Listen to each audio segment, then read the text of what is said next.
These a couple of times a year. They're full immersion living history lantern tours where we take the folks around after dark. They're issued security badges.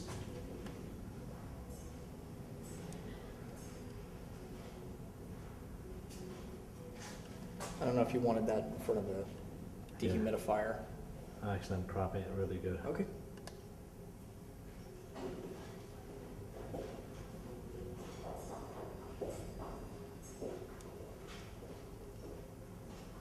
When's the next one? October? October. We're here to get ready for our May event. If you come here real fast, I'll make sure this doesn't walk off. We started working here at about 9 o'clock on Thursday evening, the night going into our May event. We worked until 2:45 in the morning to hang this light, and the one in the corner, which are all period correct, original 1915 U.S. Army Corps of Engineers explosion-proof lights for Coast Artillery batteries. Magnificently restored, rewired, cleaned up, brought in, and essentially plugged in, and they fired it right back up. Wow.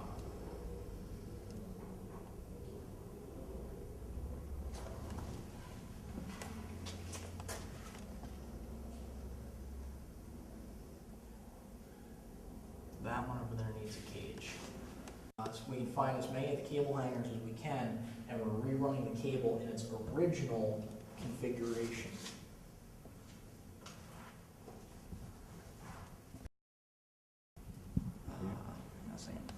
So we got some, what do we have on this table here? Here on the table is a collection of various pieces of equipment that soldiers stationed at Fort Hancock in the Second World War would have had, and quite conceivably could have been at this very gun emplacement. Obviously not the binders, but we have a collection of headgear, including both helmets and overseas caps and campaign hats. We have musette bags and web gear and a gas mask, the soldier's basic rifle, the model 1903 Springfield, a sewing kit, as all soldiers at that time period needed to know how to sew. And we also have basic pieces of equipment such as bayonets, trenching tools, and well, I hope you're good at cropping. I'm sorry.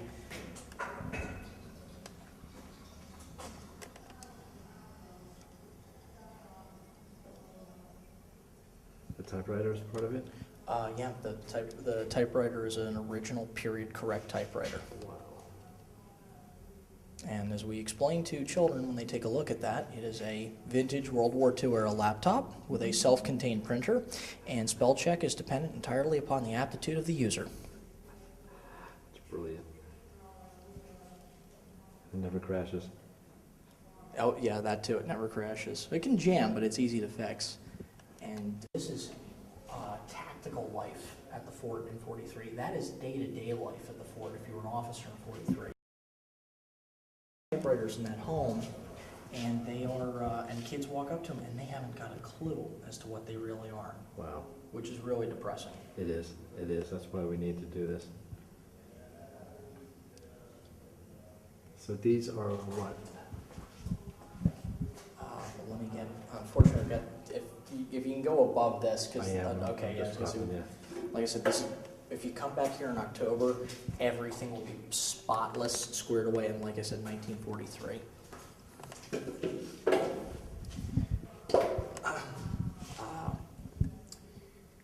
These are the powder canisters for the 6-inch M1900 rifle mounted up above us on the gun platforms. Each one of these canisters contained a 32 or 37-pound bag made of canvas. I'm sorry about that. Okay, just pick it up. I can edit. Okay. Each one of these powder cans contained a 32 or 37-pound bag of nitrocellulose, which was the propelling charge for the 105 or 108-pound armor-piercing projectiles for the two 6-inch M1900 rifles mounted here at this battery. Each canister was sealed so as to prevent moisture from getting into the powder charge, and when ready, it would be opened up, the charge would be pulled out and handed up to the gun platform.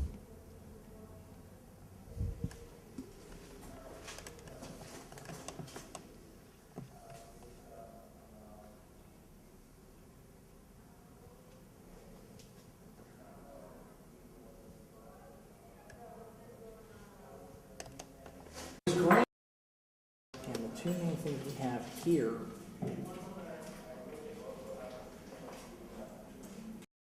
If you want, I can put them so you can look at every one of them, whatever you'd like to do. Sure. Okay.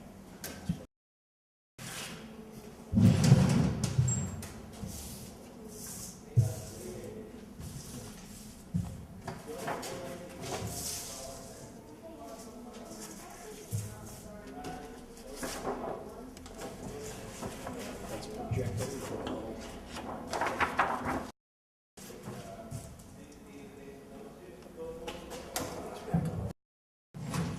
And what I'll do is I'll put the other ones up here so you can pan over one.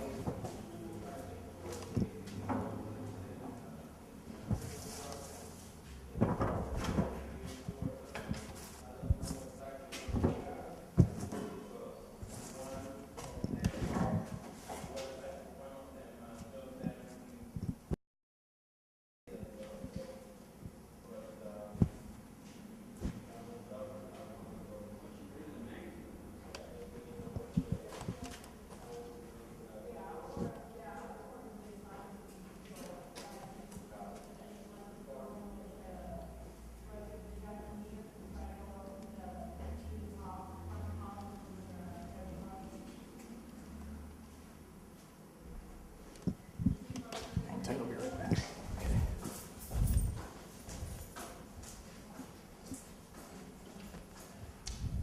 You're not sneaking off, are you?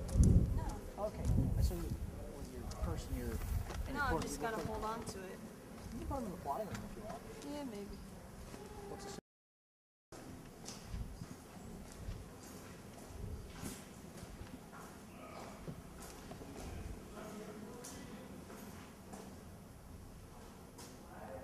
Would you like a rundown on the big guy? I'd like you to tell me a little bit. Okay, stand by a second. Whenever you're ready. Go ahead. There were different types of ammunition and fuses for each of the Coast Artillery's missions. There are two types of projectiles that would have been in this gun battery, armor-piercing and high-explosive. Armor-piercing projectiles are designed to penetrate inside the depths of a ship and then detonate with a time delay fuse or a base detonating fuse. Other projectiles, such as the high-explosive shells, have a contact or point detonating fuse on them that will detonate or explode upon impact of the target. The yellow projectiles seen here are 6-inch projectiles for the M1900 rifles that were mounted at this gun emplacement. In reality, these are actually Navy rounds donated to us. Talk. Oh, I'm sorry. Actually, I don't even know the name of the scrap company that donated to them. Although not the specific type of shell that would have been in this gun emplacement during 1943, these projectiles were donated to us as museum pieces for the restoration and preservation of this gun battery. And this big boy? This is a 16-inch armor-piercing projectile weighing in at 2,240 pounds. Normally reserved for the armament on United States naval battleships, the 16-inch projectile is displayed here as the U.S. Army Coastal Artillery Forces protecting New York Harbor during the Second World War had two gun emplacements armed with 16-inch rifles. One was Battery Harris, located at Fort Tilden on Breezy Point, Long Island, and the second was Battery Isaac Lewis, located in the Highlands Military Reservation in nearby Highlands, New Jersey.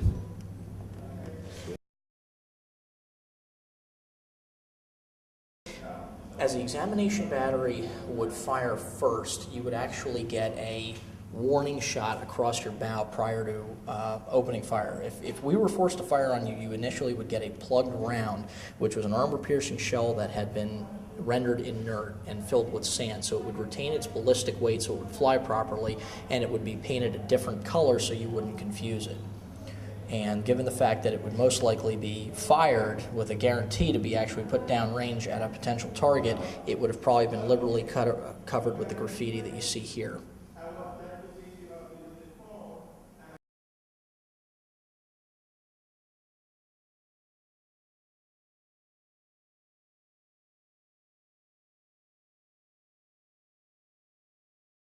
When? What has happened in the previous plan, we talked about some briefly.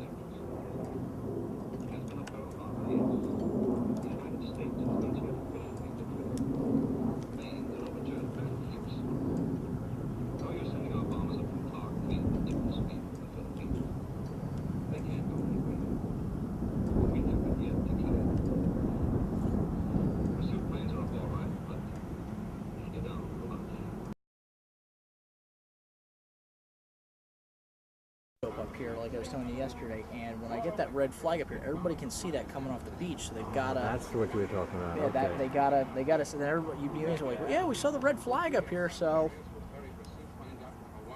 Well, then what we should do is put the firing flag up. I know.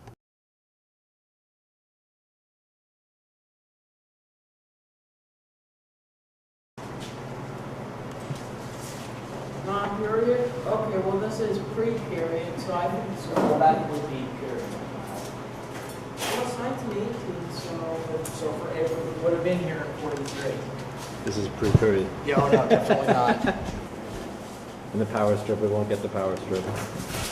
We can actually tuck that behind if you want. No, I'm propping it. What's that? I'm propping it real nice. Okay.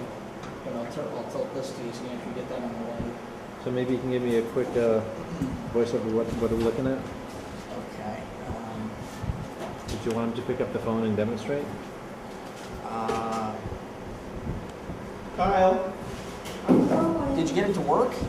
yeah, it was, we were not letting the hooks off. Okay.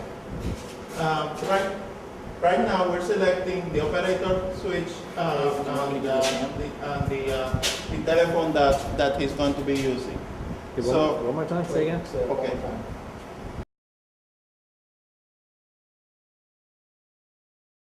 Right now, I have selected the telephone that the operator is going to be used, which is this one, says the white one, and I'm going to have someone talking on telephone number 1, which is going to be my colleague over there. To call, we have to have the hook down. We're going to crank. If you hear that telephone is ringing, this is switchboard operator, the communications desk. How do you hear me? I hear you loud and clear, over. Okay, this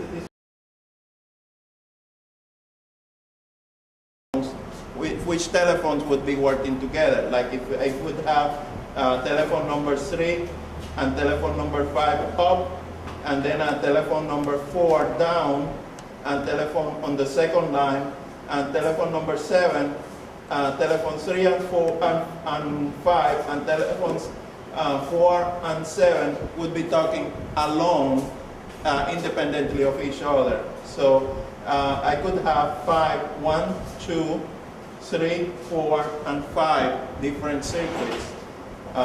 Like in here, I'm going to have,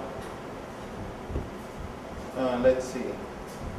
At this time, I have selected telephone 3 and 5 on the same circuit, telephone 12 and 13 on a different circuit, telephone 4 and telephone 7 on a different circuit, telephone 10 and telephone 11 on a different circuit, and telephone 8 and 9 together.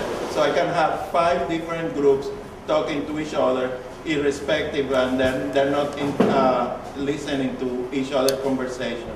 I could also feel like I want to talk to all of them. I could flip all the switches on one of the circuits up, and that way, all these soldiers would be talking to each other. Of course, it requires more coordination and better use of the words over and out. Over is used only when you're continuing a conversation, when you want to talk to the other. Basically, you're telling the other person, the other party, I'm finished my point of the conversation, I'm expecting an answer.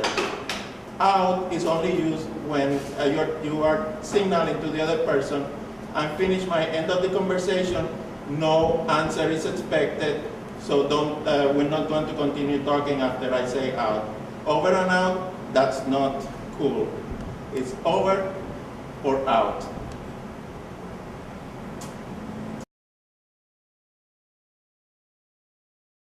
This is original cabling. The copper wire is surrounded by paper. That's why communications were not very reliable back in the 1940s, 1930s. The communication cable was surrounded by lead cable, and the lead was supposed to insulate that. When we found out the switchboards, the colonel had to replace all that paper and copper wire with real communications cable, standard telephone cable, and it was a very tedious job.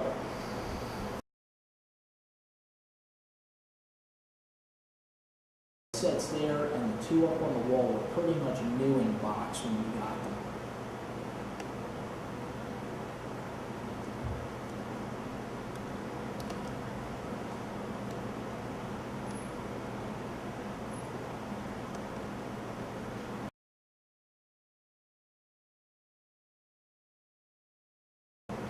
In here, I don't know if you want to film this. The bell? Yes. Okay. I'll tell you what, if you want to just film them first and then I'll do the voiceover. Yep.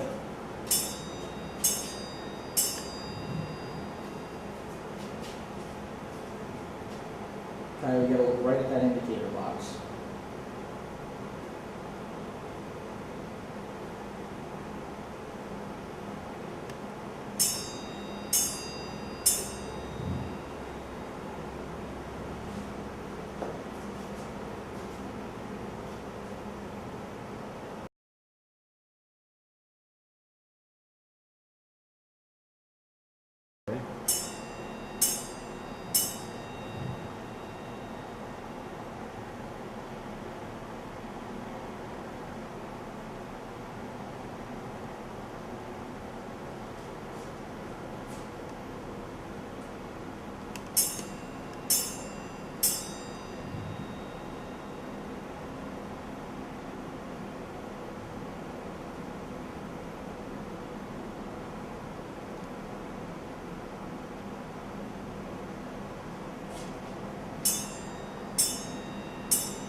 We'll zoom in on the intersection point when I talk about that. That's the approximate location of the ship that you're tracking. Okay. So if they move it again? Yeah, guys, go to the just on